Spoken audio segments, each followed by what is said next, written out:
Olá a todos. Bom, hoje a gente vai conversar sobre a ciência moderna e a gente vai ver que a ciência moderna ela exige apenas e unicamente a fé, ou seja, ou você acredita ou você não acredita, certo? E para você acreditar, você tem que escolher usar da fé para acreditar na ciência moderna. Por que eu digo isso? Bom, vocês vão ver no vídeo de hoje por quê, e eu já vou logo explicar aqui no começo. Bom, é o seguinte, a gente sabe que a ciência moderna, ela não, ela já deixou de ser ciência há muito tempo, não é a ciência de verdade, onde exige método empírico real, científico, certo? Ou seja, a ciência moderna ela não consiste em observação, ela não consiste em repetição, em experimentação, certo? Porque a gente sabe que ciência de verdade é replicável, é reproduzível, é observável, é testável, certo? Isso é ciência de verdade. Mas a ciência moderna, ela deixou de ser algo lógico e passou a se tornar algo filosófico, certo? Ou seja, é apenas algo falacioso. Muitas das teorias da ciência são teorias falaciosas. Porque pensa só, qual comprovação a gente tem? Por exemplo, vou citar um dos exemplos. Qual a prova que a gente tem que a relatividade do Einstein está correta? Ou que a gravidade do Newton é real, a teoria da gravitação universal. Percebe? São coisas que são duvidosas, são coisas que merecem ser questionadas, mas a gente sabe que são ensinadas como um dogma, certo? Bom, nós sabemos que para quem domina, não é bom, não é positivo fazer perguntas, certo? Quem manda, quer mais é que todo mundo acredite cegamente mesmo no que digam. Embora não provem nada do que digam, você tem que acreditar cegamente. Ou seja, você tem que estar ciente que você está a par do engano e que o único recurso que você precisa para acreditar nisso é apenas e unicamente a fé. Me desculpem, mas tem que ter fé. O vídeo que eu estou fazendo aqui hoje não é para atacar ninguém, certo? Nem para atacar a crença de ninguém, mas é o meu ponto de vista, é uma observação, certo? Que a gente tem que prestar atenção.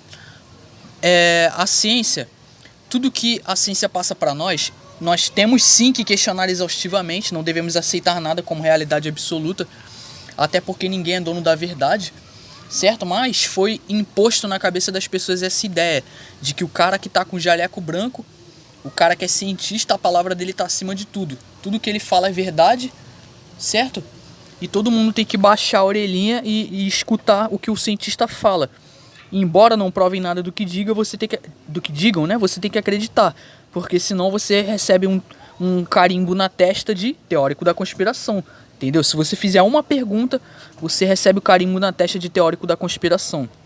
Então, como eu falei, como disse Nikola Tesla, a relatividade de Einstein é um mendigo envolto em púrpura, que é idolatrado apenas pelos ignorantes. O professor Herbert Dingle, para quem não conhece, pesquisem. É o maior especialista em teoria da relatividade depois do Einstein. Inclusive ele tem vários livros escritos sobre a teoria da relatividade. O cara tentou publicar artigos sobre as falhas que tinha na teoria da relatividade. Não foi permitido. Então por aí a gente vê que a relatividade de Einstein é um dogma que não pode ser mexido. Assim como a forma da Terra. Percebe? Então a gente sabe que tudo é para manter tudo isso. Todos esses padrões são criados para o quê? Para unicamente moldar opiniões públicas, moldar pensamentos individuais de pessoas, certo? Porque tudo consiste no controle. Então, o assunto forma da Terra, ele liberta sim de alguma forma, certo? É um assunto que liberta, sim. É um assunto que faz você questionar tudo na medida do possível, certo? Te prova a existência de um Criador, certo? Porque se você descobre que o formato da Terra não é o que te contaram, automaticamente aponta para a existência de um ser divino que está por trás da vida, propositalmente. A gente não é acidente cósmico. E é um assunto que, além de libertador, é apenas a ponta do iceberg, que abre o leque de conhecimentos, certo? Mas eu não vou me estender muito falando isso. Vamos para o que interessa, vamos para essa matéria aqui que diz assim, ó. Astrônomos encontram um planeta onde chove ferro derretido. Uau! Então eles encontraram um planeta aí que chove esse ferro derretido, né? Que é um exoplaneta e tem a mesma face sempre voltada para sua estrela, que é um verdadeiro inferno, né? Conhecido por WSP-76b, o exoplaneta está localizado a cerca de 640 anos-luz de distância da Terra, na constelação de Peixes. Olha só! Então, na visão dos caras, ele se localiza a cerca de 640 anos-luz. Eu faço uma pergunta para você que está assistindo esse vídeo, sem teoria da conspiração, hein? É lógica, vamos usar a lógica. Como é que eles sabem, como eles podem ter certeza se esse exoplaneta que eles descobriram está a 640 anos-luz de distância, se eles não foram lá medir? Vocês percebem como boa parte da ciência se baseia em modelos, como boa parte da ciência é especulativa? O próprio professor Herbert Dingle, que eu citei uns segundos atrás, ele diz isso, que a ciência se tornou um campo de especulação, que a ciência se tornou falácias hipotéticas, certo? A ciência se tornou especulação filosófica, deixou de ser ciência de verdade, deixou de ser a ciência do experimento científico, que comprova realmente se algo é verdade ou não. A ciência passou a ser isso, algo filosófico. Percebe? Esse é o estado da ciência nos dias de hoje. Então, vem a pergunta, como eles conseguem identificar algo que está a 640 anos-luz, se eles não mediram, certo? Não comprovaram se esses números que dizem são realmente fatos, ou seja, tudo se baseia apenas em especulação. Você percebe como você precisa usar da sua fé como recurso para acreditar nisso? Por quê? Porque isso não é provado. Não tem uma prova cabal disso, certo? Vamos avançando aqui na matéria. Então ele diz assim, ó. Podemos dizer que este planeta é chuvoso ao final da tarde. E a diferença é que a chuva é de ferro, disse David não sei o que, professor na Universidade de Genebra, Suíça. Então, o cara liderou um estudo sobre este exoplaneta exótico, publicado na revista Nature. Lembrando que a Nature já foi, não é mais, mas já foi a melhor revista científica do mundo. A revista científica com mais prestígio no mundo, certo? E olha o tipo de coisa que é publicado na Nature, certo? Ou seja, publicar artigos sobre terra plana? Não pode, é crime, não pode publicar um artigo sobre terra plana, certo? Senão os caras podem acabar com a tua carreira. Agora, o cara liderar um estudo e publicar na Nature um estudo que fala de um exoplaneta que está a 640 anos-luz, que está chovendo ferro derretido, aí pode, percebe? Olha só o nível, olha o estado da ciência, percebe? Vamos continuando. Este estranho fenômeno ocorre porque o planeta da chuva de ferro apenas mostra uma face, o lado diurno, a sua estrela-mãe, estando o lado noturno sempre na escuridão, tal como a Lua que orbita em torno da Terra. Lembrando que isso aqui é a visão do pessoal, tá? Não concordo que a Lua orbita em torno da Terra, eu já fiz vídeo sobre isso. Então,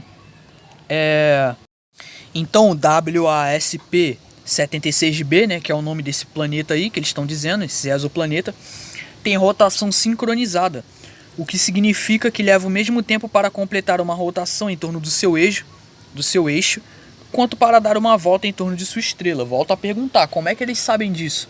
Como eles fazem para deduzir isso? Eles foram até lá para saber? Esticaram uma trena até lá e mediram? Não. Então, isso aqui faz parte do quê? Da especulação. Isso aqui faz parte da hipótese, certo? Porque isso aqui é meramente hipótese, nada mais que isso. Pois bem. Então diz, o lado diurno recebe milhares de vezes mais radiação da sua estrela do que a Terra recebe do Sol. E por isso se encontra tão quente que as moléculas se separam em átomos e os metais, tais como o ferro, evaporam para a atmosfera. A extrema diferença de temperatura entre os lados diurno e noturno resulta em ventos vigorosos que levaram o vapor de ferro do lado diurno ultraquente, que chega a cerca de 2.400 graus Celsius, até o lado noturno mais frio, onde as temperaturas diminuem para cerca de 1.500 graus Celsius. De acordo com um novo estudo, né, o nome do planeta aí, esse planeta, né, ele não tem apenas diferentes temperaturas entre os lados diurnos e noturnos, mas apresenta também uma química diferente entre os dois lados, com o auxílio do instrumento expresso montado no VLT do ESO. situado no deserto chileno do Atacama. Os astrônomos identificaram pela primeira vez variações químicas num planeta gigante, gasoso ultraquente. Os cientistas detectaram uma forte assinatura de vapor de ferro na fronteira do final da tarde, o qual separa o lado diurno do planeta do seu lado noturno. Surpreendentemente, não vemos, no entanto, o vapor de ferro pela manhã, diz o cara ali. E o que significa que chove ferro no lado noturno deste exoplaneta externo. Então, pois bem. Então, qual é a discussão aqui? O que a gente tem que entender? A gente tem que entender o seguinte, que basicamente o que eles estão dizendo aqui, eu acredito? Obviamente eu não acredito. Por quê? Porque a gente sabe que tudo isso que a ciência consegue catalogar a milhões de anos-luz, a não sei quantos anos-luz da Terra, a gente sabe que isso é especulativo, certo? Não é verdade, a gente sabe que não é um fato concreto. Por quê? Porque ninguém foi até lá, porque ninguém saiu da Terra. Então, vocês lembram que um tempo atrás eu fiz um vídeo falando sobre a anomalia magnética e falei que a anomalia magnética ela mostra o quanto a ciência é contraditória e confusa? Por quê? Por causa de coisas, por causa de matérias desse tipo. Porque a ciência consegue identificar, consegue adivinhar o que está acontecendo a 640 anos-luz da Terra, mas não consegue saber, certo? Não consegue deduzir quais riscos uma anomalia do campo magnético aqui na Terra mesmo traria para a vida e para a vida biológica aqui na Terra. Então, vocês percebem como é uma coisa muito inútil? O cara tá preocupado com 640 anos-luz, mas a própria casa do cara, o cara não tem resposta para um fenômeno que acontece aqui em casa. Percebe? Ou seja, volto a dizer, ciência deixou de ser ciência de verdade e passou a ser algo filosófico. Passou a ciência, como diz o professor Herbert Dingle, passou a ser um campo especulativo, passou a ser um campo de ideias mirabolantes, certo? Que ignoram a lógica. Nada mais que isso. Ideias mirabolantes, hipotéticas.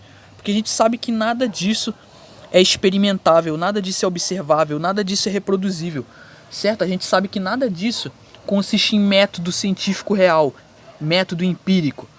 Então, volto a dizer, você precisa unicamente do seu recurso chamado fé para acreditar nisso. Fica a base da fé, percebe? Bom, então a gente vendo isso, eu, por exemplo, vendo isso, às vezes eu fico pensando e eu chego à conclusão que a hipocrisia de certas pessoas dizer assim, ó: você é terraplanista, você é crente. Vocês terraplanistas, vocês são crentes, vocês creem que a Terra é plana. Vocês creem em versículos bíblicos. Vocês creem na literalidade de um versículo bíblico. É? Eu sou terraplanista e sou crente? Então me diga sobre isso aqui. Qual é a prova real e empírica que nós temos? Qual comprovação e certeza que nós podemos ter de que existe sistema solar? Qual a prova cabal e certeza que podemos ter que a Terra é uma bola?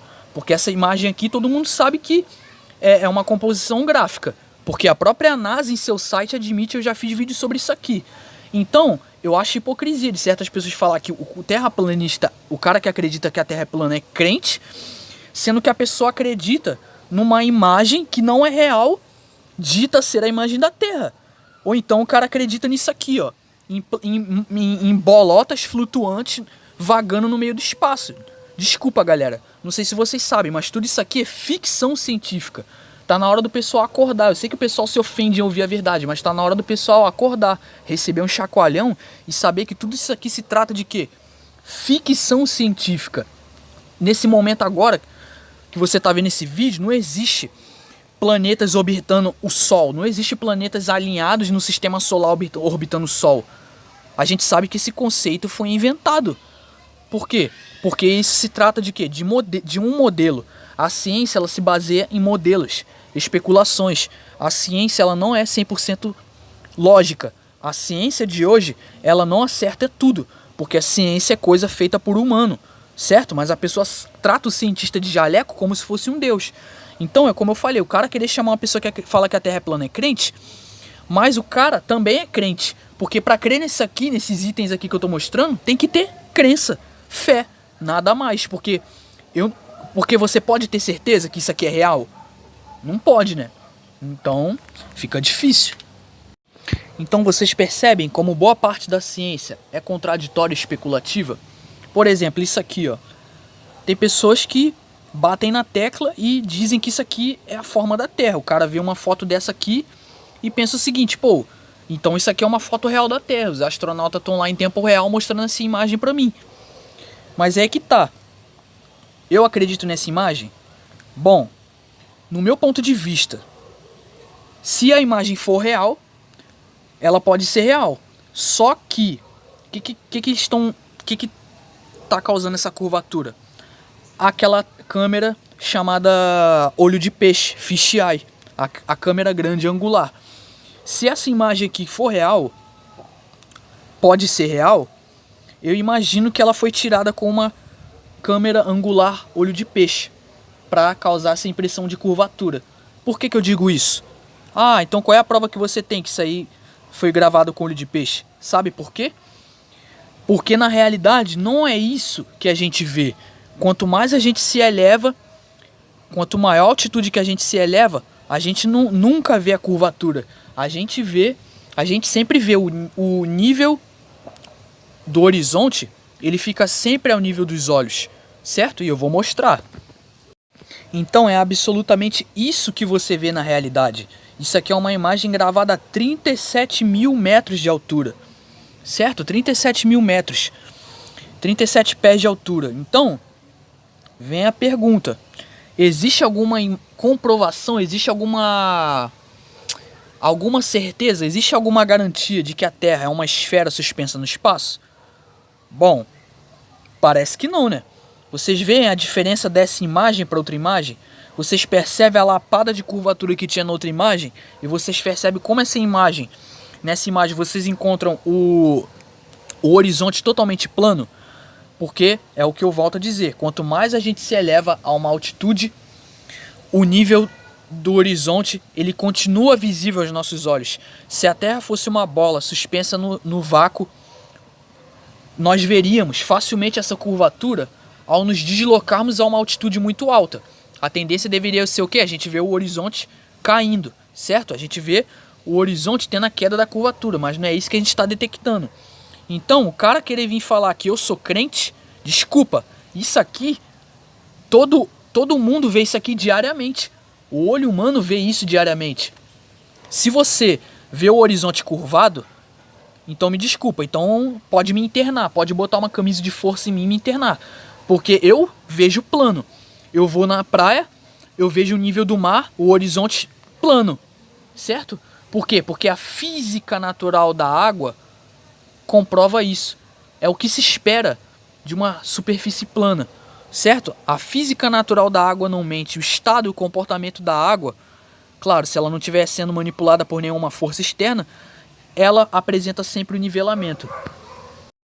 Então, quando eu olho para o nível do mar, eu vejo exatamente isso aqui, certo? O comportamento da água nos diz que a Terra está imóvel, certo? E que a Terra é plana. Porque isso aqui é totalmente incompatível, levando em conta uma Terra esférica de 40 mil quilômetros de circunferência, como nos é dito. Então você percebe a similaridade dessa imagem aqui, ó, do nível do mar com a imagem anterior, gravada a 37 mil quilômetros?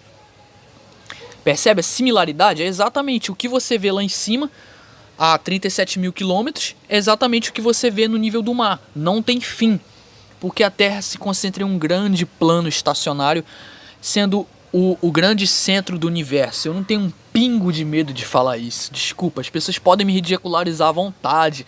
Ah, é teórico da conspiração, tá vivendo no tempo do obscurantismo, é negacionista, é anticiência. Desculpa, mas isso aqui é o que eu enxergo. Você acredita no que você enxerga ou você acredita no que te dizem? Pois é, eu prefiro acreditar no que eu vejo, porque isso é ciência de verdade, observação, certo? Isso eu confio. Bom, acho que é isso.